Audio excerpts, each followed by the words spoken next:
Hey everyone, I'm back, and today we're going to be talking about High and Low, and this movie is directed by Akira Kurosawa, and it came out in 1963, and this is supposedly like one of his most popular movies, and considered to be one of his best movies, I believe, and it was highly rated on Letterboxd, and I was like, okay, this looks like it could be interesting, and I've seen one other movie from Akira Kurosawa. I've seen Seven Samurai, and I remember that being good. I didn't fully love that movie like a lot of people do, but I still liked it by the end of the day. And this one I really loved, and it kind of won me over, and it made me want to check out more of Kurosawa's films. I just really enjoyed what it had to offer, and I love how things played out. And each half of this movie, like the first half and the second half, feel like different movies in a sense, whereas the first half is mostly in just one room, and the second half is basically just trying to figure out where things have gone and conclude the story somehow. And I really enjoyed that part of the film. I thought it added a lot and made it interesting, and I thought the movie looked pretty great. There were plenty of scenes that had long takes that were pulled off really well, and really had me engaged throughout most of it. And I do like how the movie opens, and it's just a discussion on women's shoes, but the dialogue and the character dynamics kept me engaged and made me want to see where things would eventually go. And the characters, I feel, were very well realized and were very interesting and engaging. And once the plot starts, I was like emotionally engaged, and the performances really sell it. And I was like, oh, we're going in this direction. And the way it's pulled off is done so super well.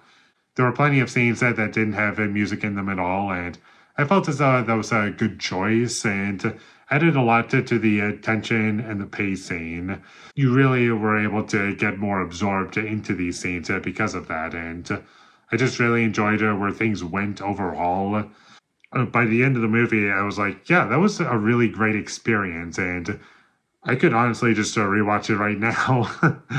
And despite this movie being almost 2.5 hours, I never once felt the runtime, and it moves by super fast. And there were like a couple moments maybe where I was like thinking to myself, okay, that could have been a bit tighter, but all in all, it would just like maybe shave off like a couple of minutes.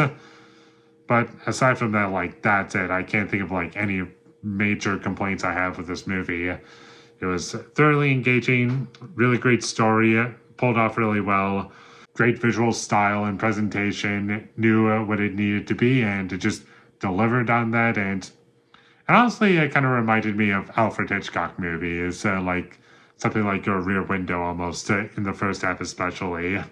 Not saying that this movie is like a ripoff of Hitchcock movies, but I did get reminded of some Hitchcock movies a little bit. Not to say that was distracting for me. I'm just saying it's a good thing. It takes the things that worked about those movies for me and made something fresh and original, and didn't feel like a watered down version of those movies, if that makes sense.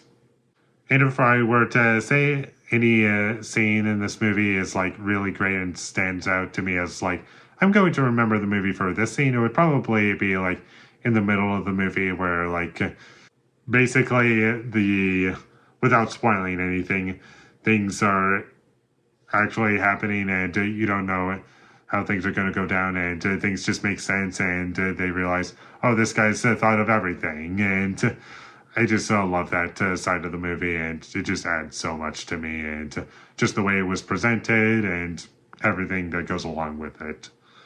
So definitely check this movie out. I would highly, highly recommend it. I could go on forever with this movie, but I would have to get into spoilers to talk about a lot of those things. And if you want to check this movie out, it's currently on HBO Max. I thought it was pretty great, and check it out for sure. And with all that being said, I'm going to give High and Low a 10 out of 10.